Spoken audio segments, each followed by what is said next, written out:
In this video, you will learn how to apply for a Monzo credit card.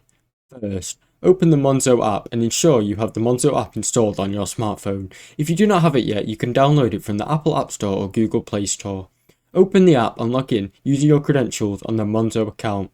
Then, before applying, make sure you meet the eligibility criteria for the Monzo credit card. You typically need to be over 18 years old, a UK resident, and have good credit history.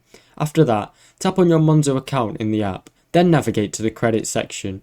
Under Credit Cards or SIM Cards tab, a similar tab may appear. Select the option to apply for the Monzo credit card. You will be prompted to provide information such as your employment details, financial history and income. Monzo may also perform a soft credit check to assess your eligibility. Fill out a requirement form. Submit your application. If the application is approved, you will receive confirmation in the app. If you meet the criteria, Monzo will approve your application. You'll be notified in the app, and it may take a few days for your physical card to arrive in the mail. Once your card arrives, make sure to follow the instructions in the app to activate the card. Thanks for watching. Don't forget to like and subscribe.